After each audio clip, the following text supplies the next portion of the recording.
Hi Aris, welcome. So, tingnan natin kung ano yung mensahe sa'yo. Ano yung pinaka-main energy mo, okay? So, be open-minded po, hindi po halos lahat makaresonate. Thank you nga po pala sa mga nagsusubscribe, sa mga bumabalik. Maraming salamat. So, tingnan natin kung ano yung main energy ni Aris ngayong linggong ito, base sa zodiac sign mo, okay?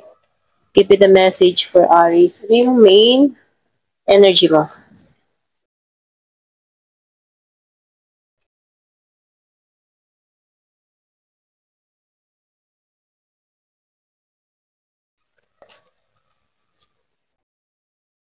So, nakikitaan ko dito, no? Yung iba sa inyo,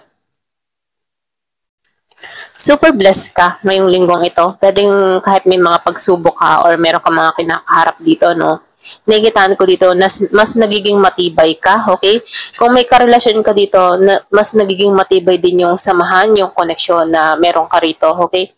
Pagdating naman sa kaperahan, no, okay ka dito. Ito lang yung nakikita ko, no? Kumaga, ginagantimpalaan ka dito or pwede rin merong mga pumapasok pa rin blessing sa buhay mo, maganda yung takbo ng iyong financial dito. Kasi dito, no, tuloy-tuloy, okay? Merong blessing na dumarating, okay? So, nakikitaan ko rin dito, yung iba sa inyo, very grounded ka din, ano? Or pwede rin sabihin, meron ka lang mga pinaghahandaan or pwede rin sabihin, nag-iingat ka lang, hindi ka basta-basta nagtitiwala sa tao. Ito lang yung nakikita ko sa'yo, okay? Pwede meron ka mga kinakaharap na pagsubok sa panahon ngayon, ano? Kung bakit very grounded ka dito.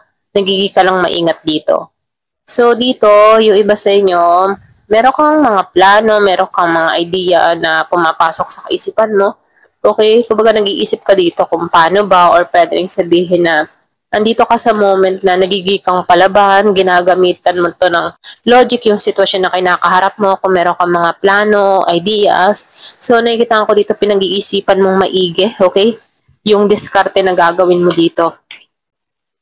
So, yun ba sa inyo nagkakaroon ka rin ng pangunawa sa sitwasyon mo, lalo-lalo na sa mga nagaganap sa buhay mo. Okay? So, nakikitaan ko dito, meron ditong problem solving or pwede rin sabihin, uh, magaling ka na mag-resolve ng problema. Okay? Ito lang nafe-feel ko. Kahit baga meron kang mga problema kinakaharap, kaya mo tong malusutan. Okay? Kumbaga mabilis kang mag-isip, ganyan. So, nakikitaan ko rin dito, hindi ka nagmamadali, okay? Kumbaga, nagiging kang patient sa mga ginagawa mo dito. Ito lang nafe-feel ko sa'yo. So, meron akong nakikita nag-i-stock sa'yo. Okay? Kung meron kang kadiling na Leo, yung iba sa inyo merong Leo dito na nag-i-stock. Kumbaga, nakikitaan ko dito, nakatuon, nakatingin sa'yo. So, nakikita ko dito, biglaan to magpaparamdam dun sa iba sa inyo, okay? Kaya lang dito yung judgment mo. Ito lang yung nakikita ko. Pwede rin sabihin na meron kang mga pinapalaya sa sarili mo, okay? Yung iba sa inyo may pagpapalaya sa sarili or pwede rin sabihin meron kang mga ginagawa o pagbabago sa sarili mo dito, okay? So, nakikita ko dito, yung iba sa inyo, kontento ka kung ano yung meron ka ngayon, ano? Kumbaga, nakikita ko dito na binubuo mo muli yung iyong kalooban dito, no? So, kung meron kang mga pinagdaan nitong mga nagdaang araw, buwan, ganyan. So, nakikitaan ko dito yung healing na nangyayari sa'yo, okay? Kumbaga, nakikitaan ko dito, nagsiself-love ka, nagsiself-care, ganyan. Kumbaga, nakatuon ka sa sarili mong paglago, okay? Or pwede rin meron ka lang mga sinasagawa sa sarili mo na kung saan may pag-aayos, okay? Ito rin nakikita ko sa'yo, no?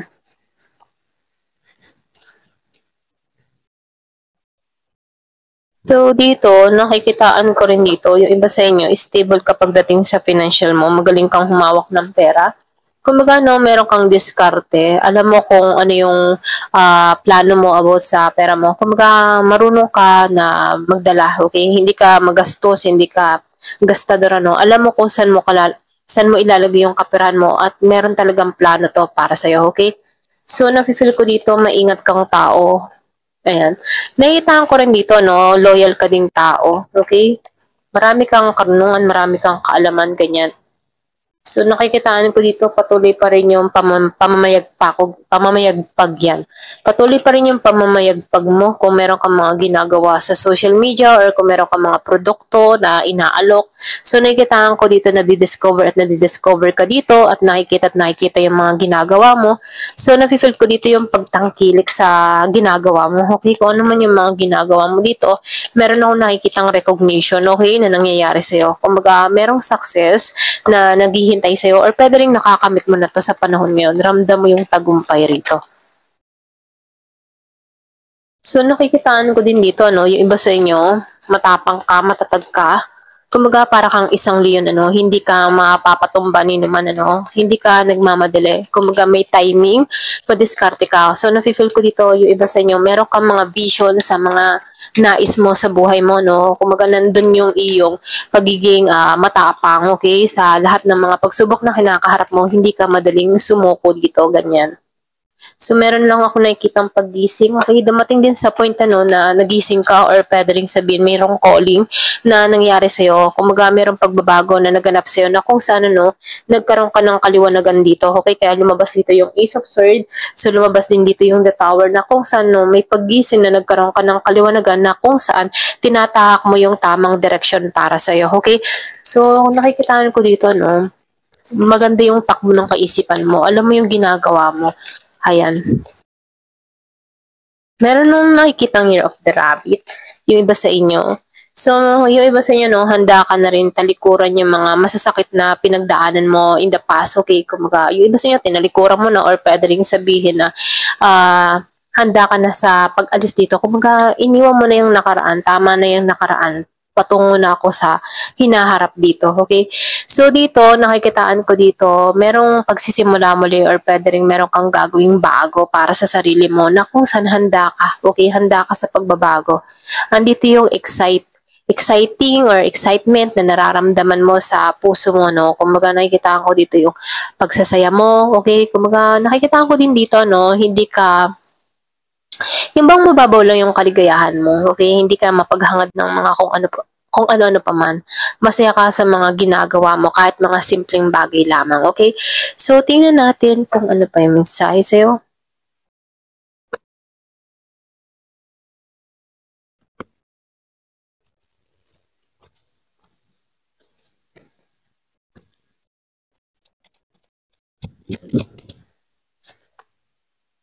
So, dito, meron ka ditong keep going, ipagpatuloy mo lang yung ginagawa mo, magtatagumpay ka dito, no? Kumbaga, tulad nito, pag akyat sa mataas na bundok, makakamit mo yung tagumpay. Kaya, keep going, kahit napapagod ka na, keep going pa rin. Kumbaga, magtiyaga ka, dahil yung pagtitiyaga mo, meron yung magandang kahihinatnan, So, dito, use positive affirmation. Sinasabihan ka dito, panatilihing laging positive. Iwasan mo yung mga negative, lalo-lalo na yung mga negative na kaisipan, negative na tao, na hindi makakatulong sa paglago mo. So, ito na yung time para sa sarili mo naman, kumaga, kailangan laging positive sa bawat oras. Okay? So, dito, comfort zone.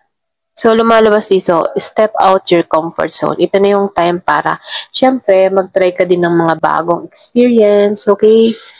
Ito lang yung mensahe. Welcome change. So, sinasabihan ka dito, i-welcome mo yung pagbabago dahil ang pagbabago ay magsisimula na sa'yo, okay? Ayan, hanggang dito na lamang po. Thank you for watching. Love and peace.